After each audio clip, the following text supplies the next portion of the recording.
ಈ ಒಂದು ಪತ್ರಿಕಾಗೋಷ್ಠಿಗೆ ಸ್ವಾಗತಿಸುತ್ತಾ, ಕಾಂಗ್ರೆಸ್ ಸರ್ಕಾರ ಒಂದು ವರ್ಷದ ಸಾಧನೆ ಬಗ್ಗೆ ಸಾಕಷ್ಟು ಮಾತನಾಡಿದ್ದಾರೆ. ತಮ್ಮ ಬೆನ್ನನ್ನು ಚಪ್ಪಲಿಸಿಕೊಳ್ಳುವಂಥ ಒಂದು ಕೆಲಸ ಮಾಡಿದ್ದಾರೆ. ಆದರೆ ಸತ್ಯಾಂಶ ಇಷ್ಟೇ, ಯಾವ ಗ್ರಾಂಟ್ಗಳಿಗೆ, ಹೊಸ ಯೋಜನೆಗಳಿಗೆ ಅಥವಾ ಯಾವ ಕಾಮಗಾರಿಗೆ, ಹೊಸ ಕಾಮಗಾರಿಗಳಿಗೆ ಯಾವ ದುಡ್ಡು ಕೊಡದೆ ಬರೀ ಗ್ಯಾರಂಟಿ ಬಗ್ಗೆ ಮಾತನಾಡಿ ಅಲ್ಲಿ ಕೂಡ ಸುಳ್ಳು ಆಶ್ವಾಸನೆಯನ್ನು ಕೊಟ್ಟು ಅಧಿಕಾರಕ್ಕೆ ಬಂದು ಈ ರಾಜ್ಯದ ಜನತೆಗೆ ಮೋಸ ಮಾಡಿದರಂತ ಬಹಳ ಸ್ಪಷ್ಟವಾಗಿ ಹೇಳಿಕೆ ಇಚ್ಛೆಪಡ್ತಾರೆ. ನಿರುದ್ಯೋಗಿಗಳಿಗೆ, ಪಾಲಿಟೆಕ್ನಿಕ್ ಮಾಡಿದವರಿಗೆ 1,500,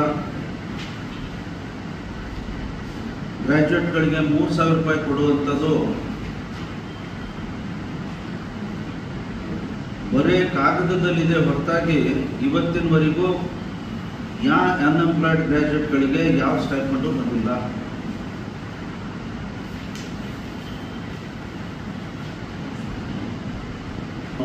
ಹೆಚ್ಚಿನ ವಿಷಯ ಶಿಕ್ಷಣ ಇಲಾಖೆ ಬಗ್ಗೆ ಮಾತಾಡ್ತೀನಿ. ಆದರೆ ಗ್ರಾಮೀಣ ಅಭಿವೃದ್ಧಿ ಆಗಲಿ, ಕೃಷಿ ಇಲಾಖೆಗೆ, ಕೈಗಾರಿಕೆ, ಸಮಾಜ ಕಲ್ಯಾಣ, ಪಶುಸಂಗೋಪನಾ, ಪ್ರವಾಸೋದ್ಯಮ ಇಲಾಖೆಗಳು ಹಾಗೂ ಅನೇಕ ನಿಗಮ ಮಂಡಳಿಗಳಿಗೂ ಕೂಡ ಯಾವ ರೀತಿಯ ಅನುದಾನವನ್ನು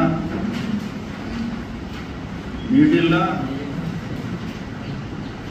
ಮತ್ತು ಎಲ್ಲಿ ಕೂಡ ಹೊಸ ಕಾಮಗಾರಿಯನ್ನು ನಡೀತಾ ಇರುವಂಥದ್ದು ಇಡೀ ರಾಜ್ಯದಲ್ಲಿ ಎಲ್ಲಿ ಕಾಣಿಸ್ತಾ ಇದೆ. ಸರ್, ಕಳೆದ ಒಂದು ವರ್ಷ ಶಿಕ್ಷಣ ಇಲಾಖೆಗೆ ಸಂಬಂಧಪಟ್ಟಂತೆ ಒಂದು ಶಿಕ್ಷಣ ಇಲಾಖೆ ಇಷ್ಟು ಕೆಟ್ಟದಾಗಿ ನಡಿಬಾರ್ದು ಅಂತನ್ನುವಂಥ ಒಂದು ಉದಾಹರಣೆ ಎಲ್ಲವೇ ಇದ್ದರೆ ಅದು ಕರ್ನಾಟಕ ರಾಜ್ಯದ ಶಿಕ್ಷಣ ಇಲಾಖೆ ಅಂತ ಹೇಳಬೇಕಾಗುತ್ತೆ. ಪ್ರೈಮರಿ ಆ್ಯಂಡ್ ಸೆಕೆಂಡರಿ ಎಜುಕೇಷನ್ ಬಗ್ಗೆ ವಿಶೇಷವಾಗಿ ನಾನು ಒತ್ತು ಕೊಟ್ಟು ಹೇಳ್ತಾ ಇದ್ದೀನಿ.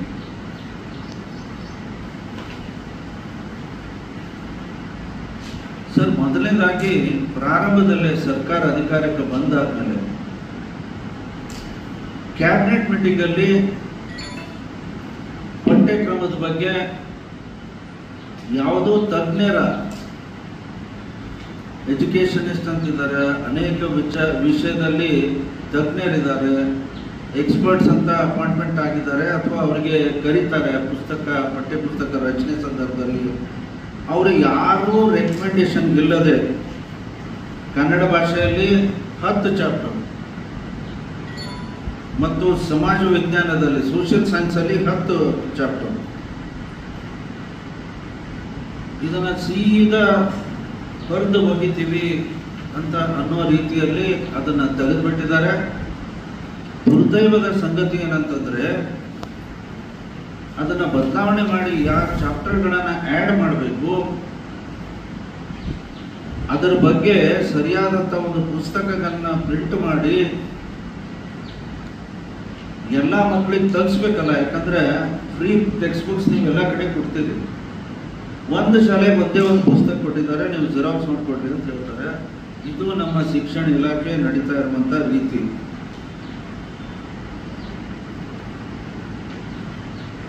ದುರ್ದೈವದ ಸಂಗತಿ ಅಂತಂದರೆ, ಸಿಲೆಬಸ್ ಏನಿರಬೇಕು, ಪಠ್ಯಕ್ರಮ ಏನಿರಬೇಕು ಅಂತ ರಾಜಕೀಯವಾಗಿ ಬಳಸ್ಕೊತಾ ಇದ್ದಾರೆ. ತಜ್ಞರ ಅಭಿಪ್ರಾಯ ಪಡೆಯದೆ ಇನ್ನೂವರೆಗೂ ನಾವು ಅಭಿಪ್ರಾಯ ಪಡಿತೀವಿ, ಅದನ್ನು ಮಾಡ್ತೀವಿ ಅಂತ ಹೇಳ್ತಾರೆ ಹೊರತಾಗಿ ಯಾವ ವರದಿನೂ ಯಾರಿಂದೂ ಇನ್ನೂ ತೆಗೆದುಕೊಂಡಿಲ್ಲ. ಸರ್, ಬಹಳ ಮಹತ್ವದ ಒಂದು ಹೊಸ ಶಿಕ್ಷಣ ನೀತಿ ಏನು ಮೋದಿ ಸರ್ಕಾರ 2019-20 ಜಾರಿಗೆ ತಂದರು. ನಾವು ಬಹಳ ಹೆಮ್ಮೆಯಿಂದ ಹೇಳಿಕ್ಕೆ ಇಚ್ಛೆಪಡ್ತೇವೆ. ವಿಶೇಷವಾಗಿ ಉನ್ನತ ಶಿಕ್ಷಣದಲ್ಲಿ ತಕ್ಷಣ ಜಾರಿಗೆ ತಂದಿರುವಂಥ ಯಾವುದರೇ ರಾಜ್ಯವಾಗಿದ್ದರೆ మరి ಯಾರೇ ಮಂತ್ರಿಗಳು ಅದನ್ನು ಮಾಡಿದ್ದಾರೆ ಅಂತ ನಾನು ಹೇಳಬೇಕಾದ್ರೆ ಅಶ್ವಥ್ ನಾರಾಯಣ ಅವರು ನಮ್ಮ ಸರ್ಕಾರದಲ್ಲಿ ಇವತ್ತು ಹೊಸ ಶಿಕ್ಷಣ ನೀತಿಯನ್ನು ಜಾರಿಗೆ ತಂದಿದ್ದಾರೆ. ಆದರೆ ಇವತ್ತು ಈ NEP ಬಗ್ಗೆ ಎಷ್ಟು ಮಟ್ಟಿಗೆ ಸರ್ಕಾರ ಹೊಂದಿದ್ದಾರೆ ಅಂತಂದ್ರೆ ಸುಮಾರು 1,500 ವಿದ್ಯಾರ್ಥಿಗಳಿಗೆ ಪಾಲಕರು ಮತ್ತು ವಿದ್ಯಾರ್ಥಿಗಳು they are total utter confusion. ಯಾವುದೋ ಸ್ಪಷ್ಟತೆ ಸರ್ಕಾರದಲ್ಲಿಲ್ಲ. ಏನ್ ಮಾಡ್ಲಿಕ್ಕೆ ಹೊರಟಿದ್ದಾರೆ ಅಂತದಂತೂ ಕೂಡ ಒಂದು ದಿಕ್ಕು ದಿಶೆ ಇಲ್ಲದಂತ ಈ ಇಲಾಖೆ ಆಗಿದೆ ಅಂತ ನಾನು ಹೇಳಬಯಸ್ತೇನೆ. ಸರ್, ನಮ್ಮ ರಾಜ್ಯದಲ್ಲಿ CBSE, ICSE ಈ ರೀತಿ ಅನೇಕ ಅಂದ್ರೆ central government sponsor, central government ನೋಡ್ತಾ ಇರುವಂತ ಅನೇಕ ಪಠ್ಯಕ್ರಮಗಳಿದ್ದಾವೆ, ಅನೇಕ ಶಾಲೆಗಳಿದ್ದಾವೆ. ನಮ್ಮೂರಲ್ಲಿ ಇವತ್ತೊಂದು ಅಂದಾಜು ಲೆಕ್ಕ ಹಾಕಿದ್ರೆ ಸುಮಾರು ಒಂದು 12 CBSE ಶಾಲೆಗಳು ನಡೀತವೆ. 12 ಹಿಂದಿನ ವರ್ಷ ಇತ್ತು, ಇವತ್ತು ಮತ್ತು 15 ಆಗಿರ್ಬೋದು. ಅವರೆಲ್ಲ ವಿದ್ಯಾರ್ಥಿಗಳಿಗೆ ಒಂದು ಉನ್ನತ ಮಟ್ಟದ ಕ್ವಾಲಿಟಿ ಎಜುಕೇಶನ್ ಅಂತ ನೀಡುವಂತ ಒಂದು ಅಲ್ಲಿ ಒಂದು ಪರಂಪರೆ ಅಂದ್ರೆ ಅಥವಾ ಇವತ್ತು CBSE ಶಾಲೆ ಬಗ್ಗೆ ಅಷ್ಟೇ ದೊಡ್ಡದಾಗಿ ಎಲ್ಲರೂ ಇಲ್ಲ ಅಲ್ಲಿ ಕ್ವಾಲಿಟಿ ಎಜುಕೇಶನ್ ನೀಡ್ತಾರೆ ಅಂತ ಅನ್ನುವಂಥ ಮಾತು ಎಲ್ಲ ಕಡೆ ನಾವು ಕೇಳಬರುತ್ತೆ. ದುರ್ದೈವದ ಸಂಗತಿ ಏನಂತಂದ್ರೆ NEP-ಯಲ್ಲಿ CBSE ರೆಕಮೆಂಡೆಡ್ ಪುಸ್ತಕಗಳನ್ನ ತೆಗೆದುಕೊಂಡು ಆ ತರದ ಶಿಕ್ಷಣ ಕೊಡುವಂತ ಏನು ಒಂದು ವಿಚಾರವಾಗಿತ್ತು ಅದನ್ನ ಅಲ್ಲೇ ನಿಲ್ಲಿಸಿ ಸುಮಾರು 1 ಕೋಟಿ ಪ್ರೈಮರಿ ಅಂಡ್ ಸೆಕೆಂಡರಿ ಎಜುಕೇಶನ್ ಅಲ್ಲಿ ಇದ್ದಂತ ಮಕ್ಕಳಿಗೆ ದೇಶದ ಬೇರೆ ಭಾಗದಲ್ಲಿ NEP ಕೊಡ್ತಾರೆ. ಆದರೆ ನಮ್ಮ ರಾಜ್ಯದ ವಿದ್ಯಾರ್ಥಿಗಳಿಗೆ ಕಂಪೇರಿಟಿವ್ಲಿ ಸ್ವಲ್ಪ ಕಡಿಮೆ ಗುಣಮಟ್ಟ ಇದ್ದಂತ ಶಿಕ್ಷಣ. ಇದು ಒಂದು ರೀತಿಯಿಂದ ನಾವು ಪ್ರಶ್ನೆ ಮಾಡಬೇಕಾಗುತ್ತೆ ಸರ್ಕಾರಕ್ಕೆ. ಇದೇನಾ ನಿಮ್ಮ 1 ವರ್ಷದ ಸಾಧನೆ ಅಂತ ನಾವು ಇವತ್ತು ಮಾನ್ಯ ಮಧು ಬಂಗಾರಪ್ಪ ಅವರಿಗೆ ಮತ್ತು ಸುಧಾಕರ್ ಅವರಿಗೆ ನಾವು ಕೇಳಬೇಕಾಗುತ್ತೆ.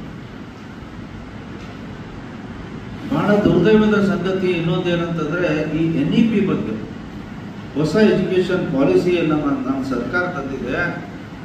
ಯಾವ ಒಂದು ಹೊಸ ಶಿಕ್ಷಣ ನೀತಿಯನ್ನ ನಾವು ವಿಶ್ವವಿದ್ಯಾಲಯಗಳಲ್ಲಿ ತಕ್ಷಣ ಹೈಯರ್ ಎಜುಕೇಶನ್ ಅಲ್ಲಿ ನಾನು ಇದೇ ಹೇಳಿದಂತೆ ಹೈಯರ್ ಎಜುಕೇಶನ್ ಅಲ್ಲಿ ಆಲ್ರೆಡಿ ನಾವು ಇಂಪ್ಲಿಮೆಂಟ್ ಮಾಡಿದ್ದೀವಿ. ಆ ಶಿಕ್ಷಣ ನೀತಿಯನ್ನ ತಡೆ ಹಿಡಿದು ಎಷ್ಟು ಮಟ್ಟಿಗೆ ಗೊಂದಲದಲ್ಲಿದ್ದಾರೆ ಅಂತಂದ್ರೆ ಒಂದ್ ಕಡೆ ಈಗ 2 ವರ್ಷದಿಂದ ಪ್ರಾರಂಭ ಆಗಿದೆ ಅಂತಂದ್ರೆ ಅದರ ಒಂದು ಸಿಸ್ಟಮ್ ಇದ್ದೇ ಇರುತ್ತೆ. ಅಂದ್ರೇನು ಡಿಗ್ರಿ ಅಂತಂದ್ರೆ ಇಟ್ಸ್ ಅ 4 years ಕೋರ್ಸ್. ಯಾವಾಗ ಬೇಕಿದ್ರೆ ಹೊರಗೆ ಬರ್ಬೋದು, ಅದ್ರೊಳಗೆ ನೇಡಮತ್ತಿಲ್ಲ. 1 ವರ್ಷದಲ್ಲಿ ಹೊರಗೆ ಬಂದ್ರೆ ಸರ್ಟಿಫಿಕೇಟ್ ಕೋರ್ಸ್, 3 ವರ್ಷದಿಂದ ಹೊರಗೆ ಬಂದ್ರೆ ಡಿಗ್ರಿ ಕೋರ್ಸ್, 4 ವರ್ಷದಿಂದ ಹೊರಗೆ ಬಂದ್ರೆ ಆನರರಿ ಡಿಗ್ರಿ ಅಂತೂ ಕೊಡ್ತಾರೆ. ಇದನ್ನ ಒಂದು ಮಟ್ಟಿಗೆ 2 ವರ್ಷದಿಂದ ವಿದ್ಯಾರ್ಥಿಗಳಿಗೆ ಈ ರೀತಿಯ ಶಿಕ್ಷಣ ಸಿಗ್ತಾ ಇದೆ. ಇನ್ನೊಂದು ಕಡೆ ಅದೇ ವಿಶ್ವವಿದ್ಯಾಲಯದಲ್ಲಿ ಹಳೆ ವಿದ್ಯಾರ್ಥಿಗಳು ಇದ್ದಾರಲ್ಲ, ಫೇಲ್ ಆದಂಥ ವಿದ್ಯಾರ್ಥಿಗಳು, ಅವರಿಗೂ ಒಂಥರದ ಹಳೆ ಶಿಕ್ಷಣ ಏನೇ ಆಗಿತ್ತು 3 ವರ್ಷದ ಡಿಗ್ರಿ ಆ ಪರೀಕ್ಷೆಗಳು ಕೂಡ ನಡೀತಾ ಇದ್ದಾವೆ. ಇನ್ನೊಂದು ಕಡೆ ಇವತ್ತು ಈ ಸರ್ಕಾರ ಬಂದ ಮೇಲೆ ಈ ವರ್ಷ ಏನು ಪ್ರಾರಂಭ ಆಗಿದೆ ಅಲ್ಲ, ಕರ್ನಾಟಕ ಎಜುಕೇಶನ್ ಪಾಲಿಸಿ ಅಂತ ಹೇಳ್ಕೊಳ್ತಾರೆ, ಇನ್ನು ಯಾವುದೂ ಸ್ಪಷ್ಟತೆ ಇಲ್ಲ. ಅಲ್ಲಿ ಈ 3ನೇ ಒಂದು ಪರೀಕ್ಷೆಯ ಒಂದು ಸಿಸ್ಟಮ್ ಬರೋದ್ರಿಂದ ಈ ವಿಶ್ವವಿದ್ಯಾಲಯಗಳಲ್ಲಿ ನಾವು ಈ ಮಟ್ಟದ ಒಂದೇ ಒಂದು ಎಕ್ಸಾಮ್ ಕಂಡಕ್ಟ್ ಮಾಡಿ ರಿಸಲ್ಟ್ ಕೊಡೋದೇ ಬಹಳ ಕಷ್ಟ ಆಗಿದೆ. ಇವರು 3 ಎಕ್ಸಾಮ್ಸ್, 3 ಬೇರೆ ತರದ ಒಂದು ಅಂದ್ರೆ ಎಕ್ಸಾಮ್ಸ್ಗಳನ್ನ, ಅದು ಸೆಮಿಸ್ಟರ್ ಸಿಸ್ಟಮ್. ಸರ್, ಏನ್ ಕಂಡಕ್ಟ್ ಮಾಡ್ತಾರೆ ಇವರು? ಇದ್ರ ಬಗ್ಗೆ ಆಲೋಚನೆನೇ ಇಲ್ಲ, ಚರ್ಚೆನೇ ಇಲ್ಲ, ತಜ್ಞರ ಅಭಿಪ್ರಾಯ ಕೂಡ ಪಡಲಿಲ್ಲ. ದಿಢೀರನೇ they have acted purely on political grounds. ಅಂದ್ರೆ ಈ ಕಾಂಗ್ರೆಸ್ ಸರ್ಕಾರದ ನೀತಿ ಶಿಕ್ಷಣದಲ್ಲಿ ಕೂಡ ರಾಜಕೀಯ ಮಾಡ್ತೀವಂತ ಬಹಳ ಸ್ಪಷ್ಟವಾದಂತ ಒಂದು ಉದಾಹರಣೆ ಅಂತ ಇವತ್ತು ಹೇಳಲಿಕ್ಕೆ ಇಚ್ಛೆ.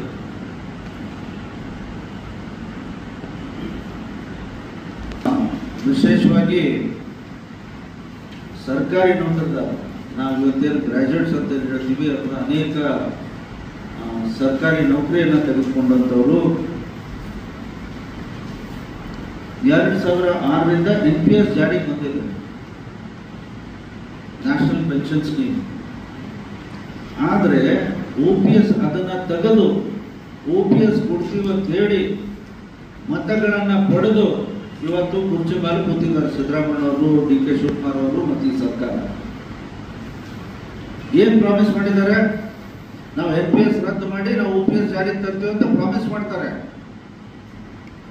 ತಂದ್ರ ಬೇಕಾದಾಗ ನಾವು ತೆಗಿತೀವಿ ಅಂತ ಹೇಳಿ ಆ ದೊಡ್ಡ ಸಂಖ್ಯೆಯನ್ನ ನಿಮ್ ಕಡೆ ಸೆಳೆಯಲಿಕ್ಕೆ ಎಲ್ಲ ರೀತಿಯ ಪ್ರಯತ್ನ ಮಾಡಿ ಓಟ್ ತಗೊಂಡು ಅಧಿಕಾರಕ್ಕೆ ಬಂದ್ರಿ. ಇವತ್ತು 1 ವರ್ಷದ ಸಾಧನೆ ಅಂತ ಹೇಳ್ಕೊಂತೀರಿ OPS ತಂದ್ರ. ಸಿದ್ದರಾಮಯ್ಯವರೇ ಯಾಕೆ ತರಲಿಲ್ಲ? ಸದನದಲ್ಲಿ ಅವರು ಉತ್ತರ ಕೊಡ್ತಾರೆ. ಆ ಆರ್ಥಿಕ ಹೊರೆ ಏನಿದೆ ಅಂತ ನಮ್ಗೆಲ್ಲ ಗೊತ್ತಿದೆ ಅಂತ ಮೊದಲು ಮಾತಾಡಿ, ವಿರೋಧ ಪಕ್ಷದಲ್ಲಿದ್ದಾಗ ಬಹಳ ಒತ್ತಾಯ ಮಾಡಿ ನಮ್ಮ ಸರ್ಕಾರ ಬಂದ್ರೆ ನಾವು ತಕ್ಷಣ ನಾವು ಜಾರಿಗೆ ತರ್ತೇವೆ ಅಂತ ಹೇಳಿ ಮತವನ್ನ ಪಡೆದು ಇವತ್ತು 1 ವರ್ಷ ಆದ್ರೂ ಕೂಡ ಅದನ್ನು ಇಂಪ್ಲಿಮೆಂಟ್ ಮಾಡ್ಲಿಕ್ಕೆ ನೀವು ತಯಾರಿಲ್ಲ. 7 ಪೇ ಕೊಡ್ತೀವಿ ಅಂತ ಹೇಳಿದ್ರಿ, ವರದಿ ಬಂದಿತ್ತು. ಆ ವರದಿ ಹಾಗೆ ನಾನಾ ತರದ ನೆಪಗಳನ್ನು ಹೇಗೆ ತಡೆ ಹಿಡಿದ್ರಿ? ಯಾಕಂದ್ರೆ ಆರ್ಥಿಕವಾಗಿ ನಿಮ್ಮ ಪರಿಸ್ಥಿತಿ ಬಹಳ ಗಂಭೀರ ಇದೆ. ನಮ್ಮೆಲ್ಲ ಗೊತ್ತು ಈ ವಿಚಾರದಲ್ಲಿ 7 ಪೇ ತಕ್ಷಣ ಜಾರಿಗೆ ತರಬೇಕು ಅಂತಂದು ನಾವೆಲ್ಲರೂ ಸದನದಲ್ಲಿ ಮಾತನಾಡಿದ್ರೆ ಇಮಿಡಿಯೇಟ್ಲಿ ನಾವು ತರ್ತೀವಿ ವರದಿ ತಂದ ಮೇಲೆ ಅಂತಂದು ಹೇಳಿ ಒಂದು ಅವಧಿಗೆ ಎಕ್ಸ್ಟೆನ್ಷನ್ ಕೂಡ ಪಡೆದು ಈಗ ಹೇಳ್ತಾರೆ ಎಲ್ಲ ಕೋಡ್ ಆಫ್ ಕಂಡಕ್ಟ್ ಬಂತು.